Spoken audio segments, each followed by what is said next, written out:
I'm just going to test. Can you guys hear me okay? Loud and clear. Perfect. Looks like we don't have a lot of members here yet. Give it a minute or two more before I start reading all of our needed stuff.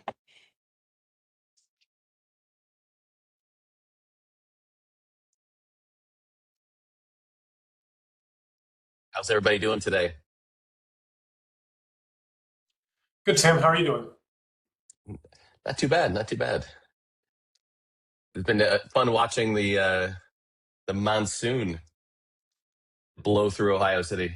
Mm-hmm. It was sunny and suddenly it was raining. What the? Yeah.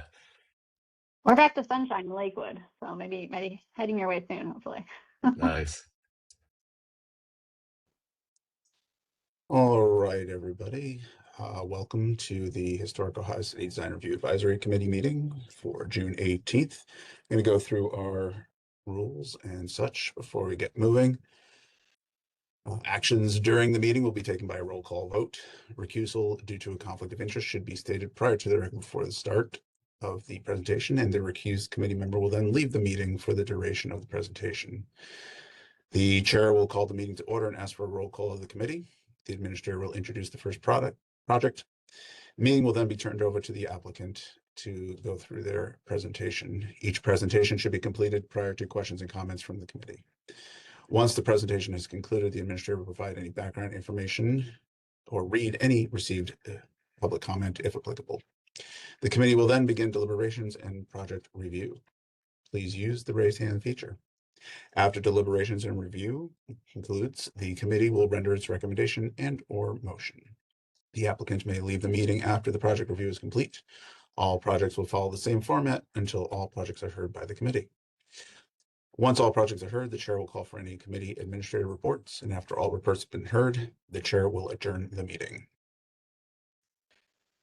This is an advisory committee to the Cleveland Landmarks Commission. Community comments, and all community members may provide their written comments, thoughts, or feelings regarding the projects presented to the committee. Committee members also telephone their comments or questions to the committee administrator. All comments, thoughts, or questions must be submitted to the committee administrator no later than 48 hours before the start of the meeting. That may be done by email, phone, or dropped off in person to our office. Public comment received after the deadline will not be heard by the committee. Public comment will be collected by Landmark staff and sent to the committee members for review prior to the scheduled meeting. Landmark staff will summarize the received comments. The applicant of the project is under no obligation to answer any community questions. And community members are invited to attend the Design Review Advisory Committee meetings, but there will be no open public comment period. All projects are reviewed using the Secretary of the Interior Standards for Rehabilitation and are being considered for the issuance of certificate of appropriateness. All projects are considered on a case-by-case basis. Presentations were received and distributed to the committee members for review prior to the scheduled meeting. Changes to the presentation after confirmation of receipt by Landmark staff are not shown. The Historic Ohio City Design Review Advisory Committee makes recommendations to the Cleveland Landmarks Commission. Recommendations are not final actions. Depending on the scope of the project, submissions may be approved administratively or will need to be reviewed by the Cleveland Landmarks Commission. Projects will be scheduled at the next available commission meeting after an action is taken.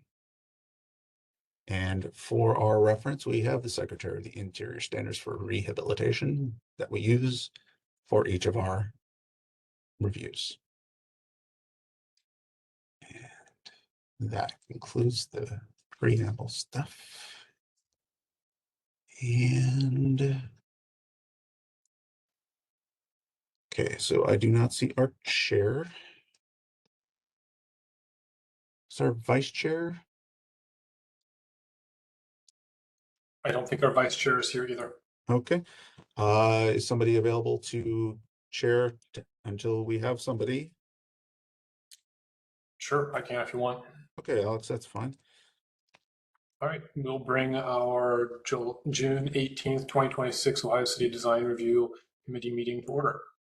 All right, you want to call the roll? Sure. Anderson? Here. Flaherty? Here. Land?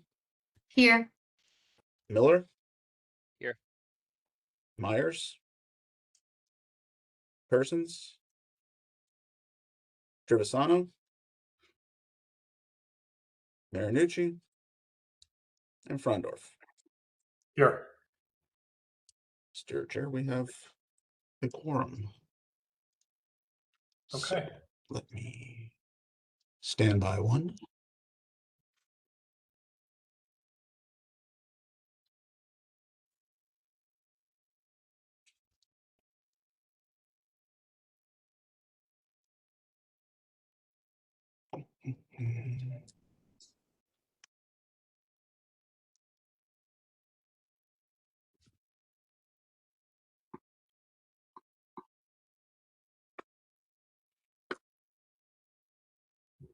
Okay, let's see.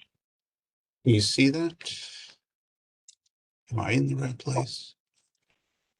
Ah, here we go. Ah, sorry, it's been a minute.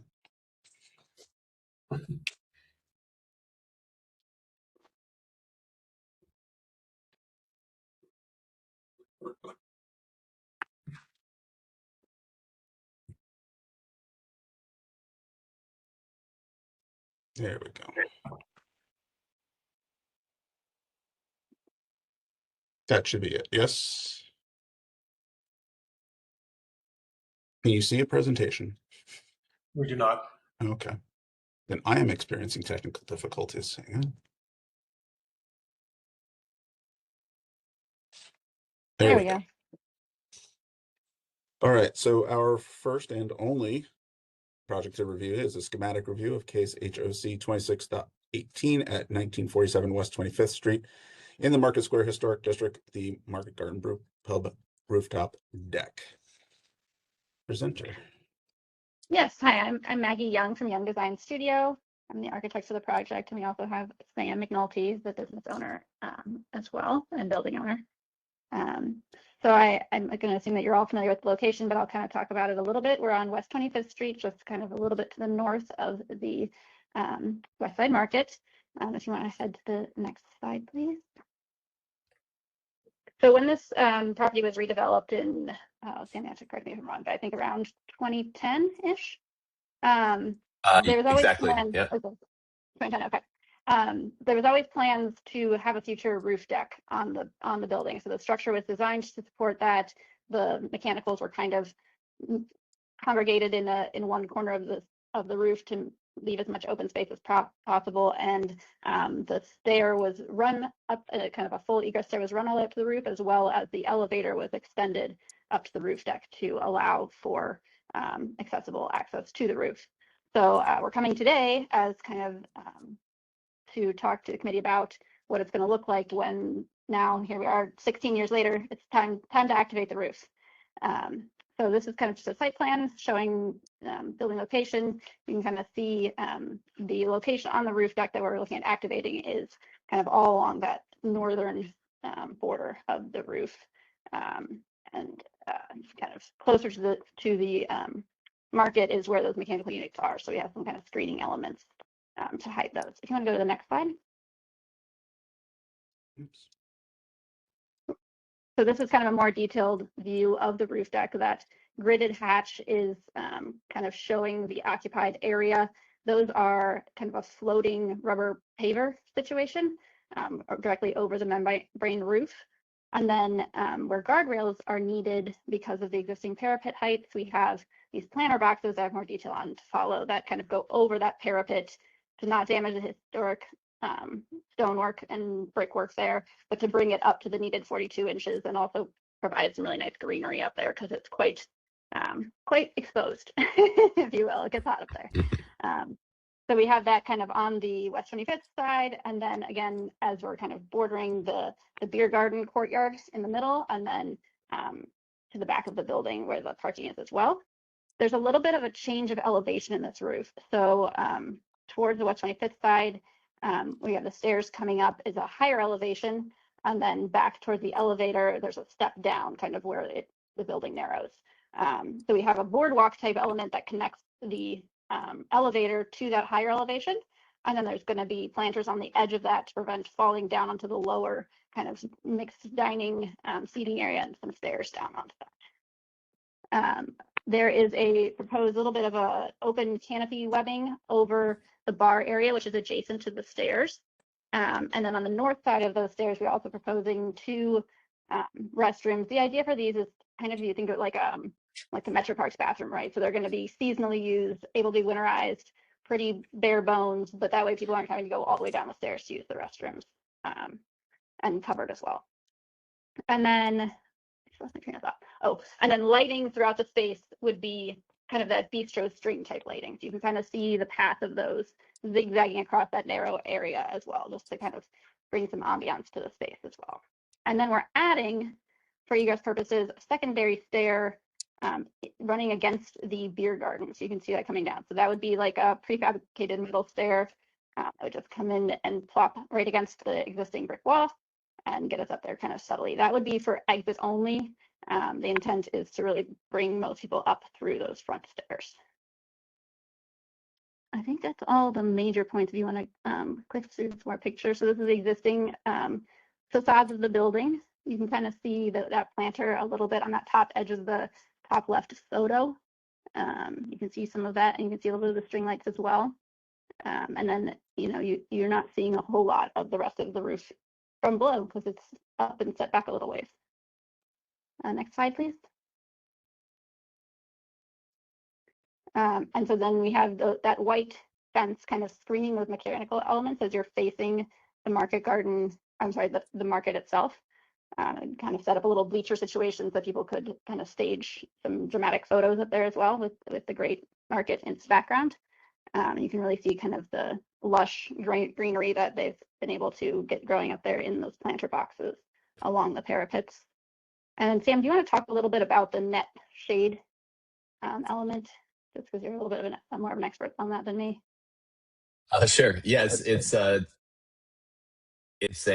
just a camo netting that we've stretched across to kind of give some dappled shade over the a little section of, I think it's I forget the dimensions, but it's just camo netting. Yeah. So it's not blocking any rain. It's not creating as much, wind drag that way. But it really does Correct. quite a lot for helping with the temperature up there by providing that dappled shade. Makes it much more livable, if you will. Yeah. Like the West 25th Street corridor, we've learned is kind of a wind tunnel. So anything that's solid would just get ripped away, and so that allows the wind to permeate it. Mm-hmm. You want to go to the next slide, please? This is kind of that views of the lower roof deck areas. You can see those green are the rubber pavers, and then the steps down, and those planters kind of along that boardwalk edge and the lower seating area.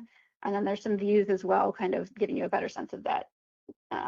The parapet along kind of where you're overlooking the beer garden courtyard is a bit lower. So there's a higher kind of just a wood guardrail to protect falling over there, with some higher kind of stanchions, and those would be used to help secure the lighting that's going to kind of zigzag across. Next slide.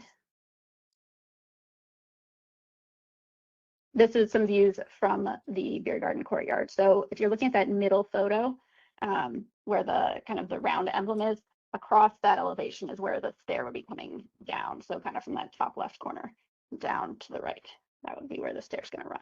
And that would just be again in a black painted steel, so pretty subtle on that move. Hoping that people don't really notice it and try and go up it. But it'll have some protection and some signage as well. Next slide.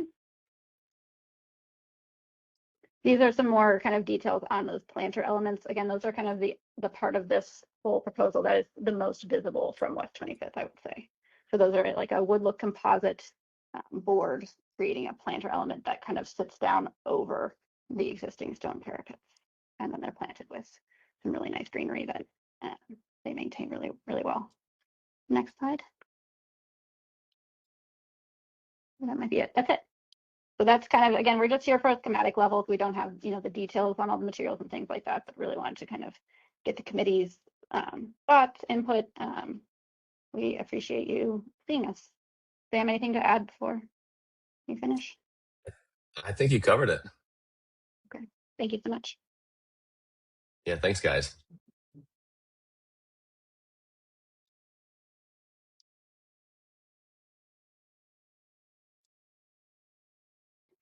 Okay, does anyone have any questions? Yeah, I have a question. So first of all, thank you for your presentation and the explanation of everything. Can you clarify how the planters are anchored to the parapet? Like what's holding them down? Because I know they go over, but how are they attaching to it? Yeah, they have masonry screws. I think we use 3 or 4 inch masonry screws that go into the stone and brick. Okay. For this committee, anytime we see something being attached to existing masonry, we prefer that it goes into the joints, so we aren't damaging the brick. So that's just something I would keep in mind as you develop details further. Good call. Yeah, we replaced all the stone caps on the parapet back in 2010. So anywhere possible, we did go into the mortar joints, but there were some places just for life safety. We did drill into the stone, but it would be reversible. We would patch it if it was removed. Okay. Sounds good. Those were my only comments. Yeah, fun fact. This used to be a 3-story building. And then apparently a tornado in the 50s, which was before my time, bounced down West 25th Street and took out several buildings. This being one of them, it took the top 2 stories and literally just wiped it off the building. So we'll just say when we bought the building back in 2009, you could tell they had rebuilt 1 story, but didn't do it very well. So what we're looking at is pretty much new construction, kind of hand in glove inside of the historic brick shell. Got it. It's great to see it revitalized.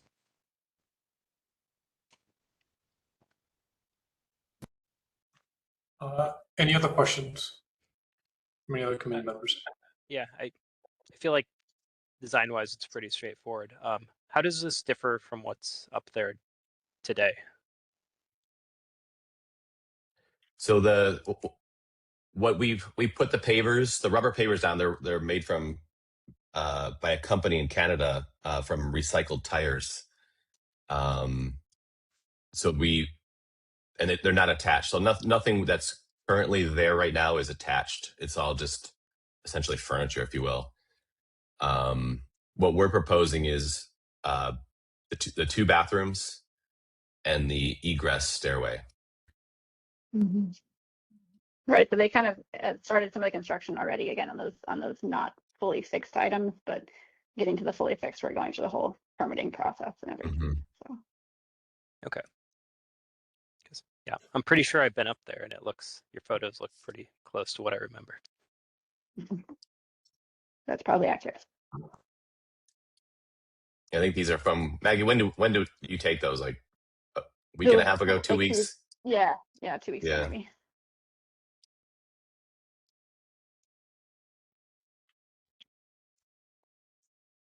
All right, I guess I'll go last then. I think I've no real substantive comments on the planters. I second the notion that if you can drill into the mortar, that's preferable. But I think it looks fine from the street level, which is really our primary concern here. Not getting into the weeds of the bathroom design or anything that's not visible from the street. On the egress stair in the courtyard, when that's constructed, if it could follow the same general principles of if it needs to be removed at some point in the future, it can be done without lasting harm to the historic brick. But that would be my only substantive comment on that. And just for trivia purposes, it was the tornado of 1953. And if you know where to look, there's signs of it all throughout the neighborhood. No way. 53. Yeah. That is. I have to ask, how did you know that? That's so random. If you look at Franklin Circle, there's a bunch of mid-century buildings there. That is all the result of the loss from that tornado. And you can look on Clinton Avenue, Franklin Circle, and then over to 25th. And if you know exactly where to look, you can plot the course of the tornado by those mid-century buildings. That is so Do cool. you know if it's the one that took off like the top, half of the top floor of the Wagner awning building as well? Is that the same one? Okay. Yeah. It was a very big Wow. tornado. Dang. Wow. There are scars of it on Clinton, scars of it on Franklin, and then over to 25th. It's funny. Nobody has ever been that specific. I've just heard from folks like decades ago that they were like, "Oh, a tornado in the 50s bounced down 25th Street." So If you look at the you've back of St. John's Church on Church Avenue, there's a clearly mid-century addition on the back. That's because the historic back was ripped off by that tornado. So anytime you see 1950s architecture in the neighborhood, it's like, why is that there? It's probably the tornado. so cool.